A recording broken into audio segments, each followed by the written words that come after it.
এক শ্রেণীর ব্যক্তিরা আছে যারা মাজারের উপরে আক্রোশ আছে না নাই, কথা কন আছে না? আহারে না, এটা ইনসাফ বলে না। এদেশে মাজার থাকবে, এদেশে আল্লাহর ওলিরা থাকবে, এদেশে তাসাউফপন্থীরা থাকবে, হক্কানি রব্বানি পীর মাশায়েখ থাকবে, তবে যেখানে শিরক এবং বেদাত হয় ওইগুলোকে শক্ত হতে প্রতিহত করতে হবে, ঠিক কিনা বলেন? কিন্তু আমরা এই স্লোগান তুলব না যে আসেন আমরা মাজার ভাঙি, না। এদেশে ইসলাম ভাইসা আসে না, কথা কন। ইসলাম কি ভাইসা আসছে?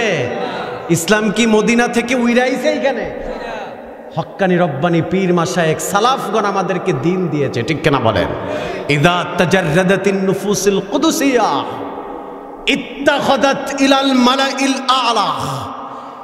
মনে রাখবে, যারা তাকি বান্দা, যারা আল্লাহর ওলি, যারা আল্লাহর পেয়ারা হয়ে গেছে, এই মানুষগুলো এত পাওয়ারফুল, এদের কবরের পাশে দাঁড়াইয়া জিয়ারত করলে ওই যে কবরে আল্লাহর ওলি শুয়ে আছে তার তাওয়াজ্জু ফায়েজ 1 থেকে 30 গুণ আল্লাহ বাড়ায় দেয়।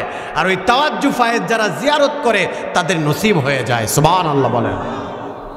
আপনি যদি মনে করেন যে দিন কায়েম করতে যায় মাজার ভাঙবেন, তাহলে আপনি ভুলের মাঝে আছেন, ঠিক কিনা বলেন? এদেশে মাজার থাকবে, পীর থাকবে, মুরিদ থাকবে, তাসাউফ থাকবে, তাহজিব থাকবে, তামাদ্দুন থাকবে, মোরাকাবা থাকবে, মুশাহাদা থাকবে।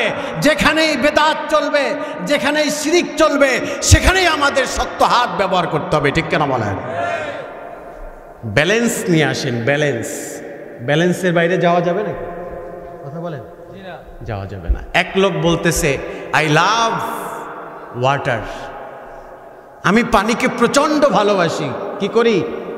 পানিকে প্রচণ্ড ভালোবাসি। এখন পাশের বন্ধু বলতেছে তুমি যেহেতু ভালোবাসো, তাহলে যাকে ভালোবাসো তাকে তো আলিঙ্গন করার দরকার আছে না নাই? কয় তুমি তাহলে যেহেতু ওয়াটারকে ভালোবাসো, পানিকে ভালোবাসো, তুমি তোমার নৌকাটা, তুমি তো আসো সাগরের মাঝে, তুমি একটু নৌকাটা ছিদ্র করে দাও।